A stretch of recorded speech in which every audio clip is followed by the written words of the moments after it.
Hello, everyone. Thank you so much for joining us today. Today's webinar will be on using 3D models as a tool to help create 2D images inside Clip Studio Paint. The webinar will be presented by Jeremy Canton. Before we begin the webinar, we do have some housekeeping items that I'd like to share with everyone. The webinar will be approximately 1 hour long. All attendees will be muted. The Q&A session will be during the last 15 minutes of the webinar. Attendees can ask questions in the GoToWebinar question box right away, so please do that. Due to time constraints, not all questions will be answered. The webinar will be recorded, and the recording will be shared on social media and will be sent via email to all registrants and attendees. Today's panelists are myself, Fahim Niaz, Joanna Brower from Celsius, and Jeremy Canton, your presenter. For those of you who are joining us for the first time, Clip Studio Paint is your all-in-one solution for stunning, ready-to-publish illustrations, comics, manga, and animations. If you'd like to get some more information on our wonderful product, please check it out at clipstudio.net/en or on graphicsly.com. And with that, we're glad to have a wonderful presentation with Jeremy, and we will be sharing the brains of the webinar with him right now so he can begin his presentation. Hey everybody. All right, so hey guys, my name is Jeremy. I'm a 3D character artist in the gaming industry. Today I'm going to be using Clip Studio Paint, and I'll be using a Cintiq 32-inch Cintiq Pro for this presentation. So today we're going to be talking about how to use 3D inside of Clip Studio Paint to make 2D images. And I realize that a lot of the people using Clip Studio Paint are probably 2D artists, and that's completely cool. But I also realize that there may be some apprehension or fear towards the topic of 3D because, you know, it's this big scary thing, and I've definitely been there. But I'm here to tell you not to be afraid of it because I'm going to introduce it really gently. And by the end of today, you're going to know how to do everything you need to start using Clip Studio Paint and 3D for your projects. So here's just a little intro image that I set up pretty quickly using 3D models. And before we get started, we really just need to talk a little bit for about 10 minutes on what exactly 3D is. So let's get started. So the way that I like to explain it is if you've ever played the game Battleship and you've got a bunch of ships and you're trying to guess where your enemy is, and so you're calling out B2, D3, those things, and you're trying to say hit or miss, that would be a 2D coordinate system. So we have X and Y. So X would be going left and right, and Y would be going up and down. So 3D is really just the addition of a third coordinate, and that would be the Z axis. So that would be going forward and back in space. So Battleship is a 2D system, and 3D is just adding a third coordinate to that.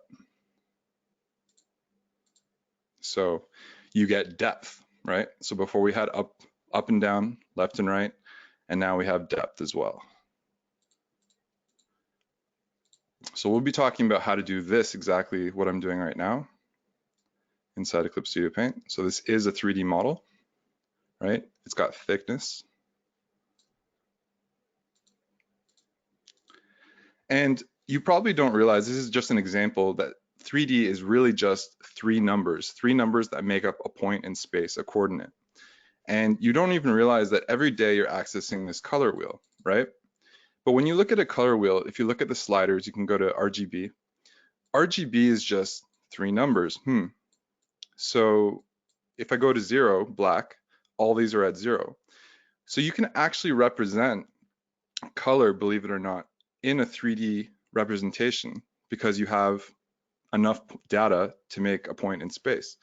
So mathematicians, computer people, you can illustrate color in a 3D space, like in this cube here. So I'm gonna do a demonstration for you really quick. And this is just, again, to drive the point home about what 3D is. So let's say I have this color swatch here, and I wanted to graph this out. So again, this red would be X going left and right, green is going up and down, and our new one, blue, is going forward and back in space. So if I go here, So I'll show you in a sec, but this color is this little blob right here, okay? Black would be 0, 0. So if you remember, oh, I hate to say this, guys, but parabolas in math class, 0, 0 is here, so that would be black, and then white would be 100 for all, 100% on the corner for all of them. And you can see that it is in space, because when I turn it around, it's like this. So again, what I'm doing is I'm just plotting colors on the color wheel in 3D space using RGB as my inputs for a point in space. And I'll just show you a few more colors. So if I had these other color swatches, I can turn those on. I'll just hide this to make it easier to see. And so you can see, you can actually map out any color on your color wheel in 3D space because it is just 3 numbers that make up a point, a coordinate. And again, that's what it looks like. So what is 3D made out of? Like, how do you describe it? I like to call this the anatomy of 3D. So you have these little dots, and maybe I'll make this easier. So these little dots, these little points, those points in space that I'm talking about, we call vertices. The edges, the lines in between, we call edges. So edges are what connect the vertices. And then if you have enough points in space and enough edges, let me just do this. We call this a face, right? So with that information, if you have enough of them, you can start describing forms, and these are called primitives. So these are the 3 most important shapes in 3D: cylinder, a cube, and a sphere, okay? So with this, 3D artists pretty much they usually start with these objects. Sometimes they use a plane as well. You can make anything in the world with these points, with enough points, okay?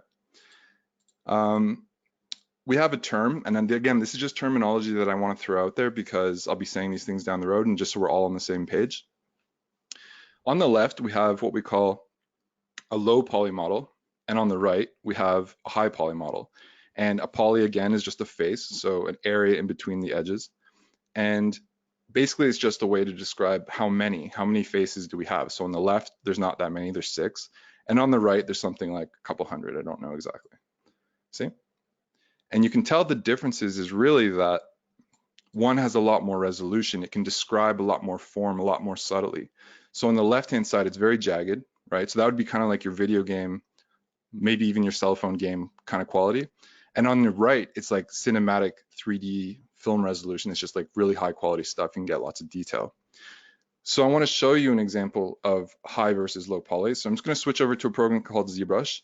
And today I'll be actually using a few programs outside of Clip Studio to kind of work with the 3D stuff, but ultimately it'll all be in Clip Studio. And the programs I'll be using later and some of the stuff I'm showing you will all be free, other than some of these programs I'm showing you right now.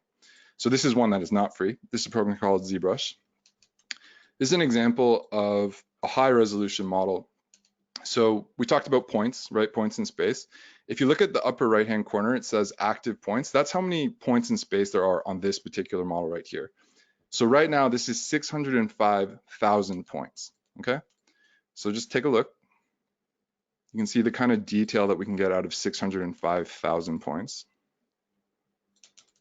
Let me just zoom out. It's a really cool model I got for free off of a site I'll show you in a minute.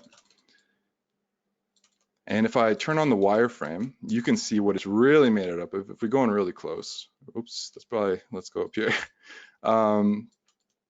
You can see that there's just all these little triangles, but they're, again, points in space and connected by edges. So this is a high resolution model, lots of detail. You can see it's a crab man, okay? But you can actually lower the resolution. I'm gonna just turn this off, okay. This is an example of the same character, but a little bit less resolution. Let's take a look at the points, right? So before we had 605,000 points. On this model here, we have 41,000 points. Can you tell the difference? Right? It's still, the points are still roughly in the same spot. There's just not as many of them. And because there's not as many of them, we get less detail. Okay. And now I'm going to take this to an extreme. So again, here's another one.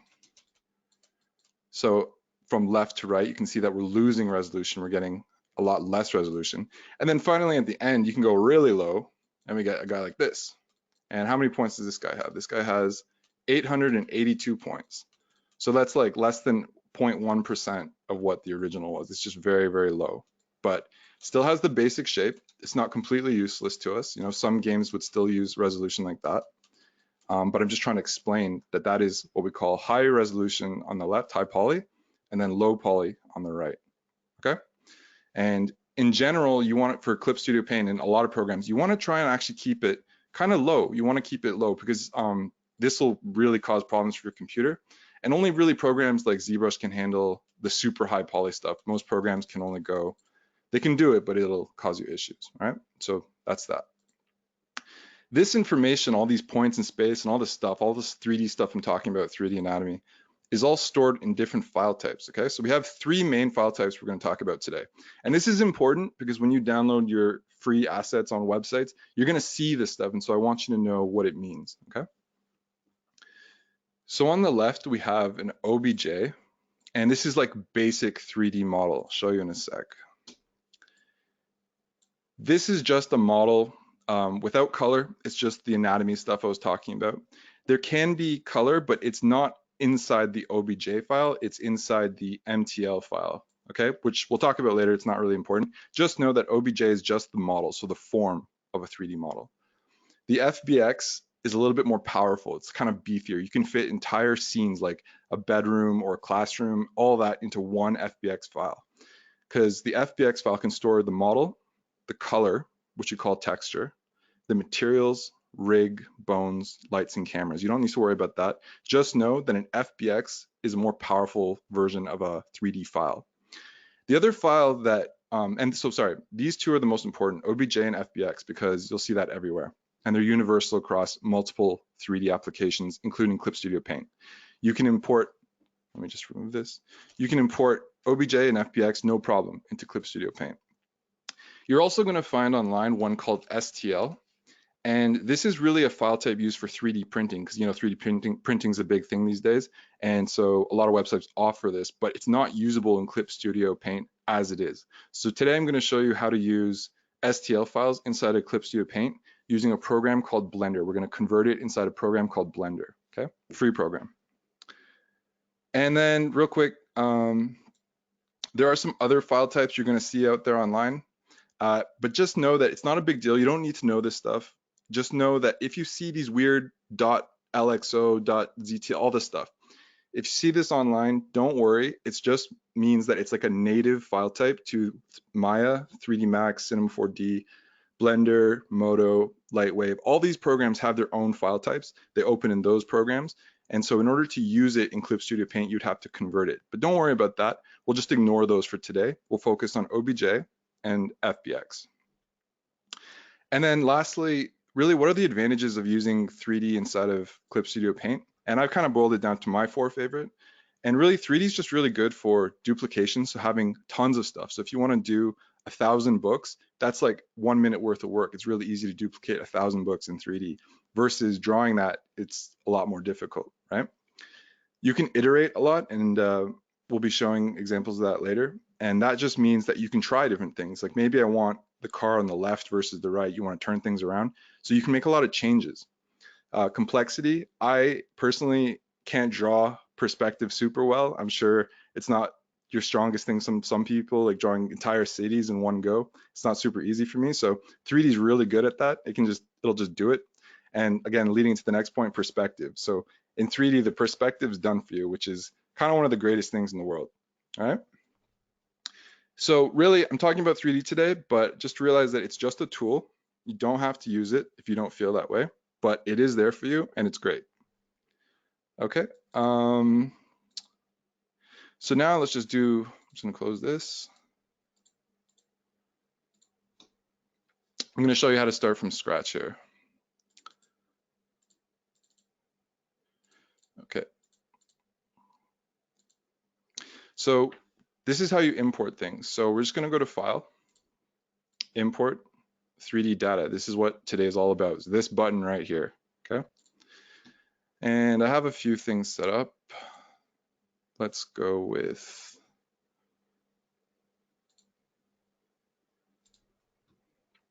this car. Okay, so when you open up a file, it just pops in, but a few things to take note of. You have a bunch of options here. up here at the top. You have a bunch of options down here that you might have seen before. And you have this you have a ruler and a grid set up over here, and a little indicator is showing that this is a 3D layer, okay? Now, obviously this is really kind of big. So how do I make this kind of like, how do I push that back in space? So we're gonna talk about these options up here, these 5, and we're gonna click on one of them. Notice how it gets a little bit darker. That means it's activated. So I don't have to click that down and use it, but I can click anywhere on the screen now, and this effect will happen. So if I click, the car kind of moves around, okay? So this button on the right just moves things around in space. It's not going up or down, it's just going left and right, forward and back, okay? This next button here allows me to rotate, okay? Again, you don't have to be touching there, you can just click off and it'll still rotate because it's highlighted. Show you that. This thing allows you to rotate the car. This one is kind of like a free tumble, so you can kind of tumble around. Maybe your car is exploding and you need it to flip, right? And this one lets you go up and down. This last option here, you can go up and down. That's what it's for. Now these options here are interesting. Let me just make it straight again, okay? These last 3 here on the left allow you to control the camera. So you noticed before we were actually moving the car. So we're in a 3D world right now, and before we're actually moving the car around. With these options, you're moving the camera. So even though it looks like the car is moving, it's actually not. It's in the same spot in 3D space. What we're moving is a camera. So this one, this option right here, lets you zoom in and out. This one lets you pan, so you can go over here, go over here. And this guy allows you to rotate, okay? If you you click your middle mouse button down, you can also pan like that. It's a little bit more comfortable. So if I want to get a better shot of this car from, say, above, and I can use my mouse wheel to zoom in and out. This actually doesn't, so sorry, let me explain that better. This lets you zoom in and out, this option right here, lets you zoom in and out. But if you use your mouse wheel, it actually changes the perspective. So you can get some cool like perspective distortion on your car. Oh, it's not working. Let me just go like that. Okay, so those are the options. You can use these to actually manipulate the 3D object, and you can use this to look around your scene. All right. Now, one thing to keep in mind is that within your subtool, so if let's say I click off, then I go to my move thing. Oh, like I can't really go back into 3D. How do I do that? You have to use the operation button here to access 3D objects. Nothing else will work. Selecting won't work. Nothing else will work. You have to use this guy right here, okay? So within this option, the tool properties, you actually have all of these parameters that I showed you up here can also be controlled by these slider bars down here at the bottom. So it's the same thing. You actually, if you click this little wrench down here, you actually have access to more options than are available here or here. So let's just see. So sometimes rotate for you might actually be disabled, but if you want to turn it on, you just go to this little wrench here, go to allocate, and then turn on the eye, and then suddenly all of a sudden you'll have rotate bars appear as well. So now I can rotate my car like from this option. Okay, so just in case. The most important thing probably out of this submenu though is if you click on this little, so we have our little car, we have our, we have our car model here. If you click this drop down menu, this is going to show you everything that's happening in the 3D scene of this layer. We're on a layer, but we're on a 3D scene right now. We have a camera. We actually have a light source, believe it or not.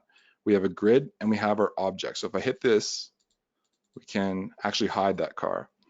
And it's going to be important because we can actually import multiple objects into this same layer. And so this is how we access those. So if I import another 3D model, let me just do that right now. You'll see it show up on this list. So I'll just go to File. I'm going to import something else. I downloaded a bunch of stuff, and like we're just going to pull things in for fun. So maybe we want to have an F18 in our scene, and just give it a sec. Now I don't see it. So what does that mean? Where did it go? But I see something change. Chances are, because 3D models that you get online can come from anywhere, the scaling can be off. So you have to scale down sometimes, or sometimes you have to scale up. So again, looking at this drop-down list, so I have my car, which I can hide temporarily, and now I've got this F18, so I want to make sure I have it selected. And I'm going to scale down. Oh, maybe am I starting to see something? Yeah, I am, but it's still too big, so maybe I have to zoom out. So I'm going to zoom out. Maybe I'm going to push it back in space. So I'm grabbing this translate option, and I'm just going to push it back in space. There we go, right? Going to switch to this pan. I'm going to move up a little bit. Oops. One sec.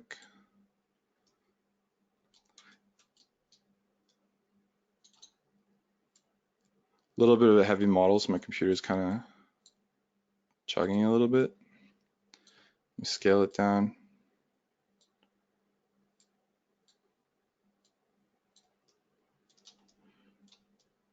We're going to get there. There we go. Okay. So this is actually how I set up that intro welcome screen, is that I had a bunch of models in 3D space. Now, this is important. Because we imported a 3D model, we went to File, Import 3D, onto the same layer as the car. This F18 and that car are actually sharing the same world. So they're actually, if I bring this guy back up, they're actually kind of in the same perspective, which is great. So if I can move this car around. So you can see that, like, yeah, I could be like Tom Cruise trying to chase an F18 as it's taking off. If you want to do that for your comics, sure, like you can do that. Just make sure you import the next 3D model onto this layer, okay? If you were to, let's say I create a new layer, let me just show you, right? So if I import a new layer, or sorry, if I create a new layer and I go to File, Import, and let's say, pick something easier. Let's do a vase.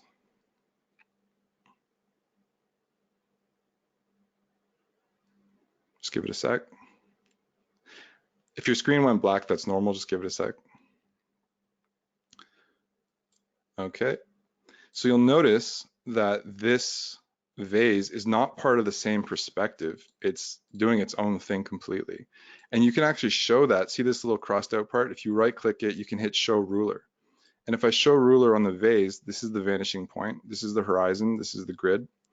And if I show ruler on the one below, it's in a different, oops, there's a different perspective grid going on. So these objects are not on the same level. So again, my main point is just, if you want your objects to be part of the same 3D space, you have to import it onto the same layer as your other 3D objects, okay?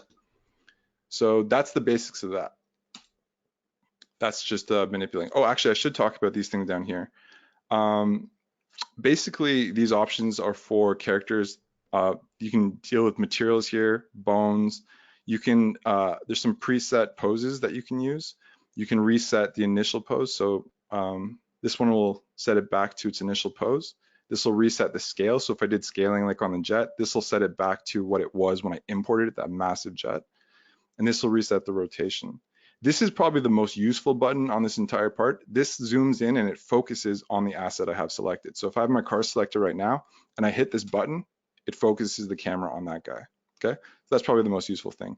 This one puts the model onto the ground. And this is a bunch of presets, which is it has a character on it, but it can really be used for anything. They're just orthographic views. So if I want front, side, all that stuff. Now, part of the reason why, again, I didn't want to mention is just that it depends how the 3D model was set up. You'll get different results. So these aren't entirely useful sometimes. So I kind of just ignore that. And this button here just brings up the sub options that we were looking at before. Okay, so that's everything you need to know about how to manipulate 3D objects, okay, inside of Clip Studio Paint. You use these buttons here, make sure you click to highlight them, and then they can stick, and then you can just click and drag anywhere to manipulate it. All right, so let's talk about how you convert this stuff into 2D to use it for like images or illustrations or something. So I'm gonna close this.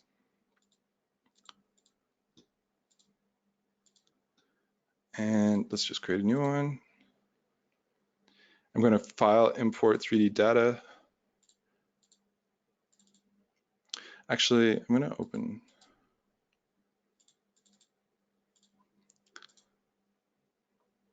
Now, I wanted to show you this. So this is a 3D model, simple 3D model like we saw before. I'm going to use the little option button here, operation button, and I'm going to move it around. And you'll notice that the camera is tilted in this one. So if you look at these options down here on the right, if you select the camera, we have a bunch of settings for the camera itself. And if I show the grid, it might be easier for you to see or not. Okay, anyway, there's this roll feature right here, and that lets you, so by default it's at 0, so the horizon line is completely straight. And if you use the roll, you can actually like tilt. Okay, so that's just one little thing I forgot to mention. Now this is the cool part. So let's say I have a stack of books, right? And I want to convert this into not a 3D object, but a 2D with halftone and standard rasterized properties. What you do is you go to Layer, LT conversion of layer. This is the magic button, almost as important as importing the 3D model to begin with. So LT conversion of layer. And we're going to talk about these options here. Let me just show you what it does. Okay, so we're going to hit preview and I hit OK. So when I do that, it takes that 3D model and it converts it into a 2D layer with halftone, shadow, light, all that stuff. Okay, so let's look at the different options for that. I'm going to turn this around. Oops. Just get a different view. Okay, so again, to do this, we just go to layer, LT conversion of layer. And here you can choose whether you want it to be raster or vector. And we're going to hit preview so we can see what it's going to do. This adjusts the line width, so the thickness of the lines. Obviously, you don't want to go too thick because then you start to get blobby, you start losing definition. Usually I keep this around 1. Oh, whoops, didn't mean to do that. LT conversion of layer. So accuracy detection kind of just adds more line work depending on different things. It can get a little messy. So usually you want to keep this kind of low, but you start losing definition. So for example, this corner edge of the book, there's no longer a line there. What if I did want a line? Then I just bump this up and it starts detecting the normals of the 3D model. We didn't talk about that, but basically it starts giving you more line work, okay? This button you can kind of experiment with. Sometimes it gives you different results, but sometimes I leave it on. Maybe I want that line to show up. So just try it out. Depth is pretty simple. It just means that the closer you are to the camera, the more line work will show, and the further away, the less line work. So if you want this option, maybe that's a stylistic choice. You can have more line work and then have it drop off in the distance so that it's not as prominent, doesn't pop up in the foreground. But I usually turn this off as well. Smoothing is just kind of what it implies. It just smooths out the line work a little bit. Experiment with that on your own. Extract line, just ignore this part for now because this is going to add kind of some messy line work to your work. And this is kind of the most important section right here is the tone work section. So here you can kind of adjust how many tone values are going to show up. So if you want to add more, you just bring your mouse in between two and it'll divide it exactly in half. Okay. So if I just wanted a high contrast image, you can just use 1 tone, but chances are you want about 3 or maybe 4, okay? And these settings here allow you to choose what the halftone is made out of. So you can have the dots, you can have squares, you can have all kinds of stuff, but these settings are actually parameters you can change later. So it's non-destructive, so don't worry about it too much. Let's just do it, and then you can always change these particular settings in this area later. So I'm just gonna hit OK. So now you can see what happened. It creates a folder. So I'm going to hide and show. This is the folder. I'll just label it with red so you can see. It creates a folder filled with lots of layers. Let's go through them one by one so you understand what happened. So let's just hide all of it and go through. The first thing it creates is a line level. So it looked at that 3D model and it generated that 2D line work. Then it went through the darks, the mid values, higher and lighter. And then finally it has like a kind of an alpha shape, a base shape. So if I select this, okay. So it created all of these things inside this folder. Now this is what I meant by you can change the settings later. So let's just pick one. Let's just hide all of this and go with this one. So if I zoom in closely and you'll see under the layer properties, we're under tone, under number frequency, okay. Basically that adjusts. The way I think about it is kind of like it's zooming in and out of the halftone pattern. Let me just change this pattern to something simpler. Let's do circles, okay? So here we got some circles halftone. So frequency, all it does is if I have it low, we're really kind of zoomed in to the halftone pattern. If I pull it out, it's like we're zooming out of the halftone pattern. And density, the other option you can use to control this, is literally the size of each of those dots, like the diameter. So if I shrink this, they're really small dots, and if I make them bigger, they're really big dots, okay? So those are really the two most important settings, and you can change the halftone pattern itself. So if I don't, let's say I don't want halftone pattern, I just want it to be solid, easy. You just click this button, turn off halftone, and then you have a solid color, okay? So let's say I wanted my shadows to be like a dark blue or something. I can switch this to layer color, so we got that, and I'll just add a sub color. And now, instead of a halftone, I actually just have a solid band of color. You can start digital painting this stuff, all your normal things. So we've converted a 3D model into an asset we can use just like part of our drawing. Nobody could really tell unless it's like, I don't know, you just couldn't really tell, right? This is where you start bridging the gap between 3D and 2D work. Now let me show you a trick that I love. I don't know how much you guys use actions, but I use this quite a bit. So we're gonna set up an action, and if you don't see this window, you just go to Window and Auto Actions somewhere. Where is it? Right here, Auto Action. Okay, so if you don't see this window, that's where it is right now. So if I set New Action, and I'm gonna call this, actually I'll just leave it for now, Action 3. I hit Record. Okay, we're gonna hide this layer. Oops, actually I should start over. So New Action. Gonna hit Record. We have our 3D layer selected. We're gonna go to Layer, LT conversion of layer. Gonna do exactly what we did before. Sure, I like these settings, they're perfect. Okay, I hit OK. Goes through and it does the LT convert. I hit Stop. And what that did right now is it made a button so that I can quickly convert 3D models into 2D line work. So let's say I hit play. Let's move this thing. Let's stop looking at this boring thing here. So let's move this guy a little bit. Let's rotate it. And let's just hit play and see what happens. All right, so we got that. Now let's say I want some more books over here. And I rotate those. And actually I make them big because they're science books and they're bigger. And then I hit play, right? And then I want more books. I want a whole library of books. I want 1,000 books. That's easy. That's no problem. You don't have to spend all day long drawing them. You just keep duplicating this. And let's start thinking about composition here. Okay, let's hide that behind. Let's hit play again. So you can see how quickly you can start developing. This is where the power of 3D comes in, right? You can see how quickly you can start filling a space with 3D objects that kind of look like 2D work, right? So using an action, and I'm just going to rename this so it's easier to see. I'm going to call this convert 3D to line work. That's my magic button for using 3D models. All right, so that's really cool. So yeah, that's the main thing. Now I wanted to mention that, yeah, you can definitely tell when something is 3D, right? But nobody said that you had to use this exactly as it is. You can use 3D models to be a reference for you. You can go ahead and trace over this stuff if you want and just use it as a reference, because definitely one of the problems with 3D is that it looks technical, it looks straight edge. And so you want things to be a little bit more organic, have that ink paper feel, or just, you know, something a little bit with more life in it. So there's nothing stopping you from just using the 3D as a reference, blocking things out, and then drawing on top to get some cooler stuff. So that's the gist of it. We went through the entire workflow, and now I'm going to do a little bit of a fun demonstration scene here. So let's start something new. All right, so, actually, we should start talking about some sites that you can get models. So first of all, so right here on the right here, if we go to the material browser, I just expanded that open, and you go down to the 3D section here, you can go to search for materials on Asset Store. So we can just click that, and this window will pop up. So Clip Studio Paint has this ready to go.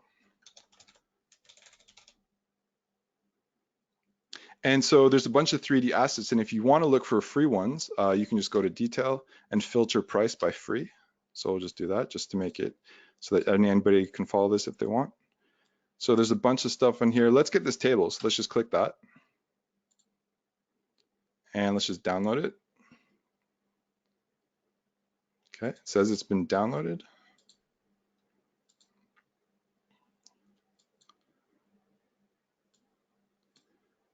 Okay, I think maybe it was done. Anyway, that's how you do it. I'm going to use, if just because I have to close, in order, if you don't see it show up in your section, you have to actually close Clip Studio Paint and open it again, and it'll show up in your download folder right here. Okay, but because I don't want to close Clip Studio Paint at the moment, we'll just look through some of the stuff I already have. But that's how you do it, is you just browse the asset store, and then it'll show up right here in your download folder. So here's some objects, and all you do to send it into your scene, you just click and drag it, and there we go. Same thing that we were doing with the imported models that I showed you before. Okay, so there's that, and you can download all kinds of cool stuff. I'm going to have it this park bench, so we just drag it in the scene again. And one of the cool things about using the asset store inside of Clip Studio Paint is that you just click and drag onto the same layer, and it'll fit into the 3D space like we did before when we had this icon selected. Basically what I'm saying is that everything will fit together unless you create a new layer, then it'll be in its own perspective. So let me just shrink the scale of this object down a little bit.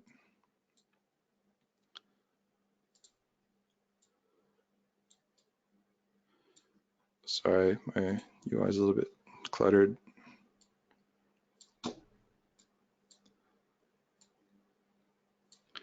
Hey, look, we have a bench, right? And let me just pull in something else. Let me pull in this basket here.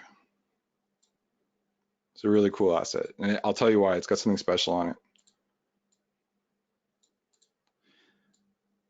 So this is like a grocery basket. Again, I'm just going to go down here and change the scale a little bit because it's a little bit big.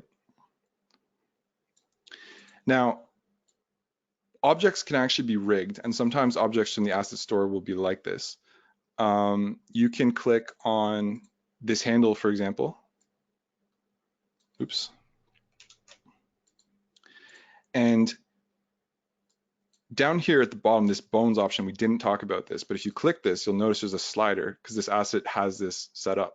When I slide this thing, it's got a preset motion, preset animation of where the handle can go, which is kind of cool, right? Because not all baskets will be like this. Sometimes you want it lower. So some assets have this feature. So if you want to check this button here, and you might see some movement like that. Okay, so that's the asset store. So real quick, I want to mention a few websites where you can download some free 3D models. So one of my favorites is free3d.com. You go to this website here. It's got a bunch of stuff. You can go to free 3D models here, and these ones are all ones you don't have to pay for. All right. So lots of cool stuff, city buildings. You can search for anything you want, you will find stuff. Another one is My Mini Factory right here. It's got a lot of stuff used for 3D printing. This is where you're going to see the STL files show up. Another one is called Thingiverse. They have a lot of cool stuff that you can check out. Let's just see what this is. All of this stuff you can be used in Clip Studio Paint if you find an OBJ, an FBX, or an STL. Now, I'm looking at the clock already, and it's going a lot faster than I expected, but I want to show you really quick how to use Blender to convert STL files. So I'm just going to go to my desktop here and open up Blender. This is a free 3D program. So this is how I would recommend if you're new to 3D, you want to kind of mess around with it, try out Blender. It's free and it's got a lot of power. I'm just going to select this cube and delete it. And let's just grab an STL file. So I actually found one earlier. I thought it was pretty cool. It's called Cute Vader. And if we download it, look at right here where it says file format, it says STL, so that's what we're going to try. You can't open this in any other program other than Blender, as far as I can tell right now. That's free. So I'm just going to open this folder up here, and you're going to have to unzip it. Inside this folder, you'll find an STL file. Okay, so I'm just going to go to Blender, and this is just a really quick intro on how to do that. Let's go to File, Import STL. And don't mind my messy stuff here, but find your file. You'll find the STL. You're going to import it.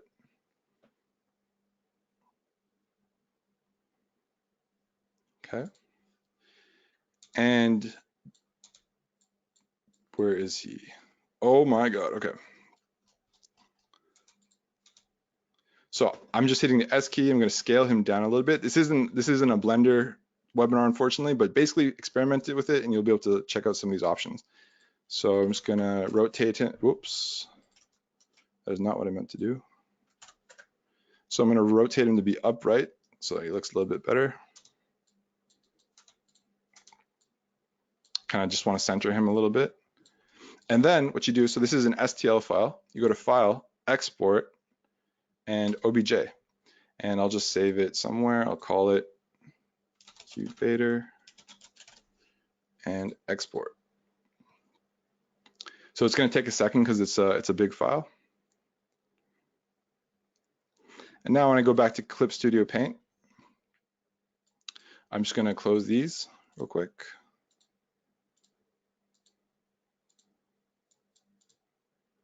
Oops. New document, import 3D data, and QVader is here. Now, it's going to be kind of big, and I'm realizing that we're kind of low on time. But basically, that's how you do it. It's you'd import this, and QVader would then be inside of Clip Studio Paint. Okay. But I want to show you kind of a quick way to do a scene instead. So I'm going to go to File, Import. We're going to import some assets. And I want to import, not you, you guys. So this is, again, another 3D model that I got off of free3d.com. Just a soldier, so I'm going to use these. I'm going to position him in space. I'm going to use a little handy button here. This is just a demonstration on how we make a scene using 3D models pretty quick. So I'm going to hit my little line work button. Okay, that's pretty good. I want him to have a buddy. Maybe this is like a squad of soldiers looking for alien life on an alien planet. I'm just going to move him around. I'm kind of obsessed with this composition where you have two figures next to each other and then you put a third one far off to kind of offset it. So let's move this guy over here.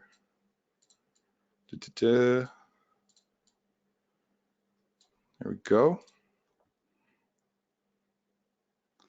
I'm going to click on this soldier layer again, and I'm going to import a new model. And I want to import this because, sorry, this might go black for 1 sec, but it's worth it. Just hang on 1 sec. It's just going to give it a second to load. I want to show you that you can repurpose 3D models for something completely different than they were intended. Okay, so it's black. Where's the model? I don't know. Chances are it's too big, so I'm going to go to Object Scale. I'm going to turn it down. And look at that. It's a vase with a plant. Now, I don't want the whole vase because what kind of alien planet would be like that? So I want to delete this thing. So in this case, I actually can do that. If you see these blue highlighted things, it means the model's separated and you can actually control those separately. So if I go to this list, I hit this drop down arrow, right? I will see a pot thing here and I'm going to hide that. I'm going to hide some of this. Actually, I'll leave that. Okay. So now it's just a plant. So it was a vase, but hey, now it's an alien plant on an alien planet. How cool is that? So now I'm going to drag this down. And it's like we've got vegetation. They're in the jungle. Okay. All right, something like that. And I'm just gonna hit my convert to line work button. Cool. All right, and let's give this just a quick gradient.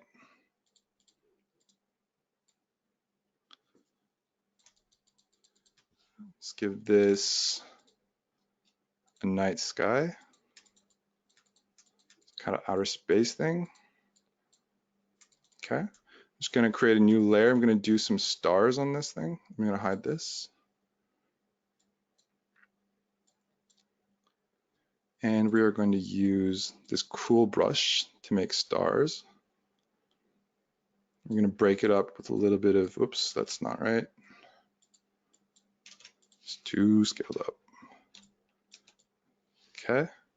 So you can kind of see how this can evolve quickly, right? So let's just do one more thing. These guys need to have come from somewhere. So I'm going to go import 3D data. Let's do a warship. Again, this is another free model you can just access somewhere.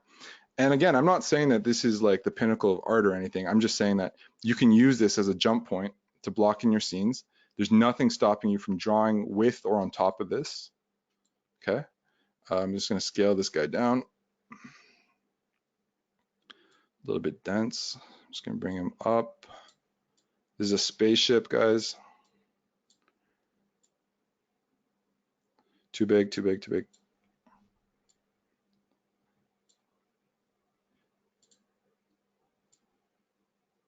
All right, I'm gonna convert this guy.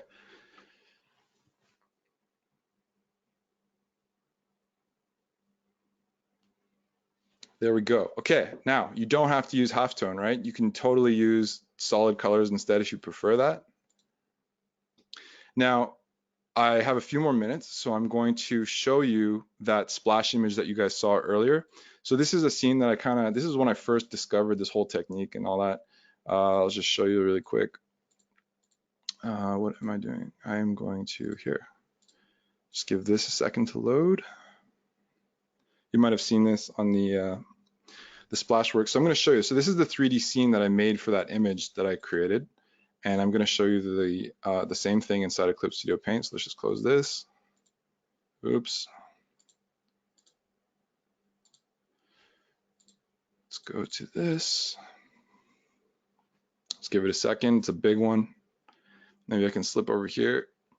And so really what I wanted to show you is that, yeah, I modeled all this, and I'll show you the reference.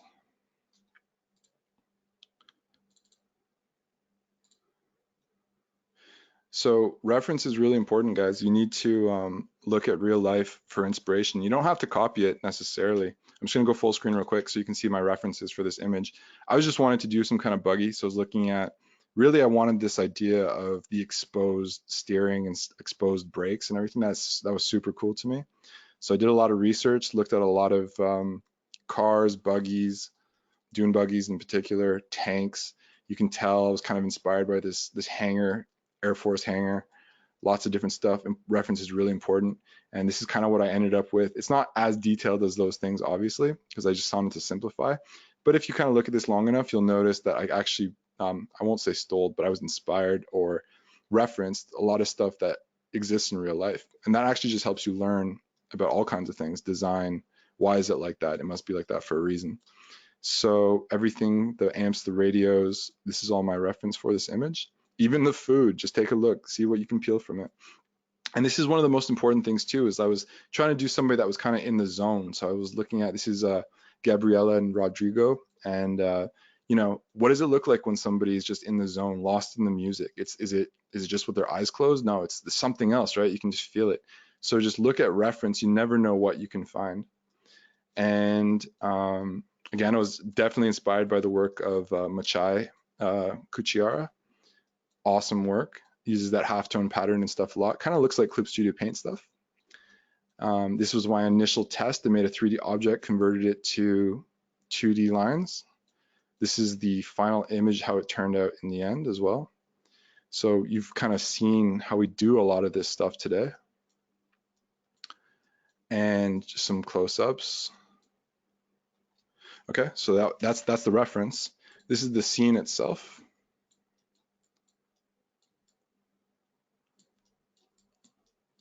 And again, I'm showing you those 4 qualities that I mentioned in the beginning. Duplication, right? Lots of duplication here, these robots.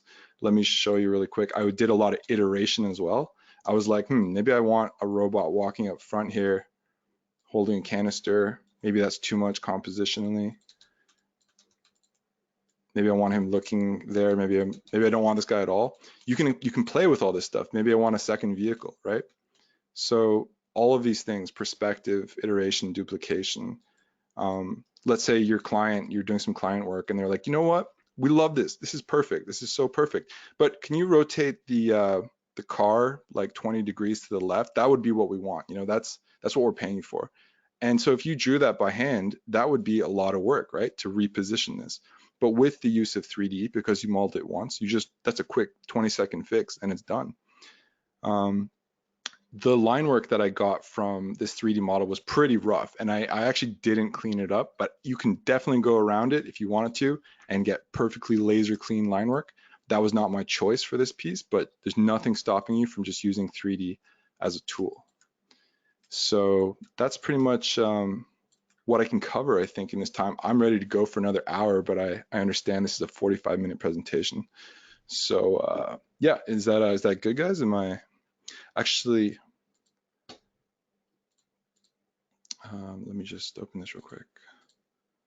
I guess that's the end. Fantastic. Yeah. I believe that was a fantastic webinar. I'm sure Joanna has a ton of questions to ask you, so we'll let Okay. her jump in and ask away. Cool. Yes. All right. We have a lot of questions. A lot of them have to do with setting up the models in Clip Studio Paint, especially regarding lighting. Oh Can yeah, you I didn't talk explain about that. how to change the lighting on the 3D models in Clip Studio Paint? Sure, sure, sure, sure. Let me just real quick import 3D data. Let me pull something cool. Let's get a helicopter. All right. So sorry, how to set up the lighting, right? Is what you said. Yes, exactly. So you bring in a 3D model and you can see it has a shadow on the ground. But let's say this thing was flying in the air. Why would there be a shadow like right beside it? So you have full control over the lighting right here. You might have noticed already. Scroll down in these options. Again, this is part of this white tool here. You have the option to apply a light source. So you can see lights being affected on it. You have the ability to turn off or on the shadow. So if I was flying through the sky, that's what I would want to do is I wouldn't want this shadow to be there. So you can just turn that off completely. You can have the lighting like that. And now you can also, if you click and drag anywhere on the sphere, you can have full control over the lighting as well. So if I want it to be underlit, I can do that. Just keep dragging around the sphere, and that's how you control the lighting on a 3D object. Yep, Okay. that's it. Yep. Um, can you tell us a bit more about the camera connection between like an object in Blender and an object in Clip Studio Paint?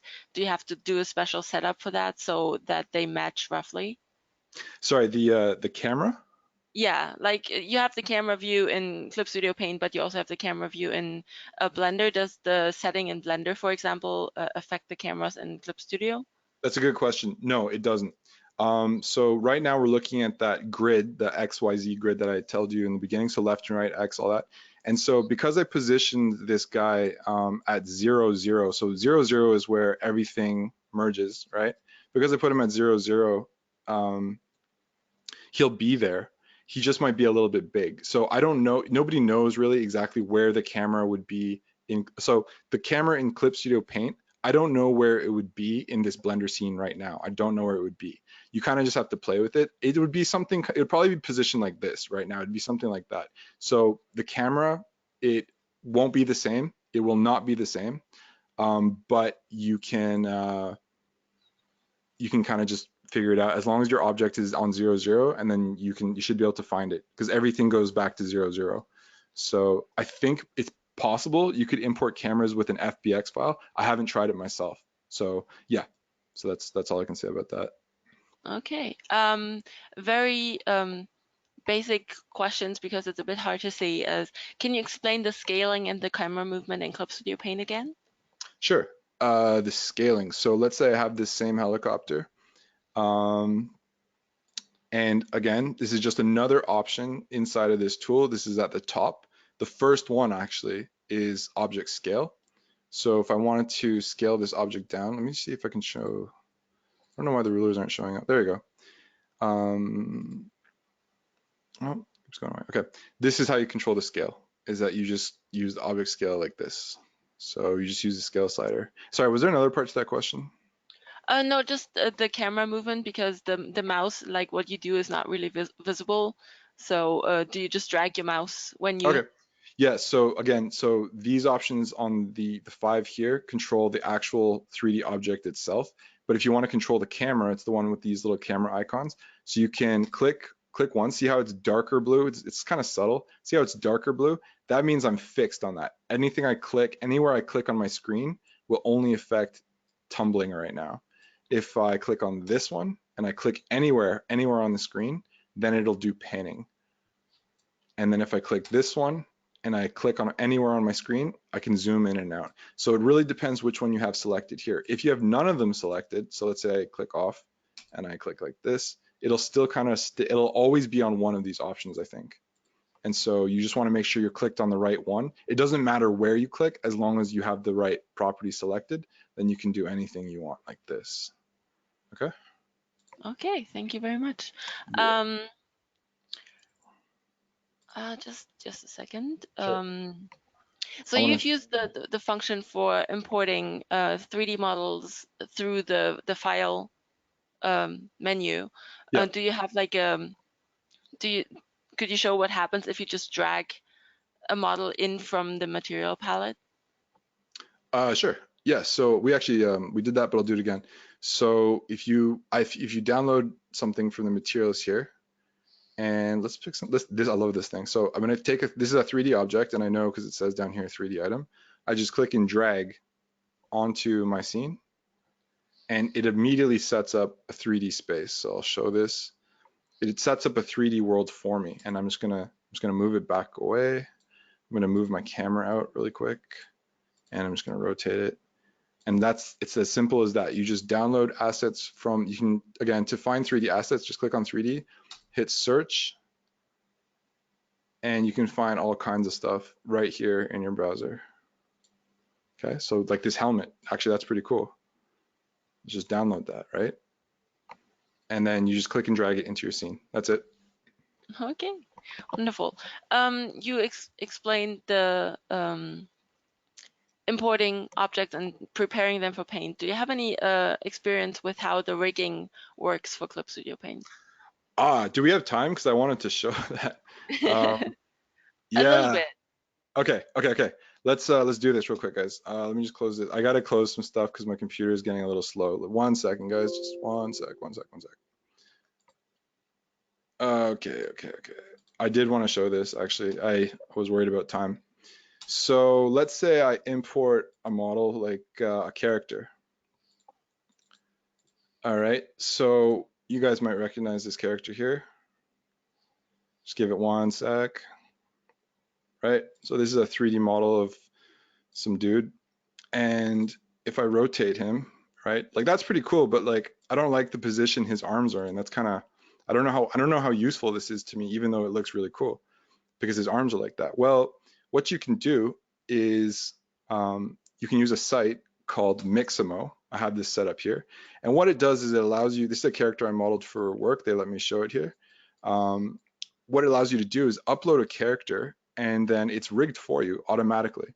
So I'll just show you really quick. So what you do is you upload something and then you can apply any of these animations to it and it'll start animating or not, okay?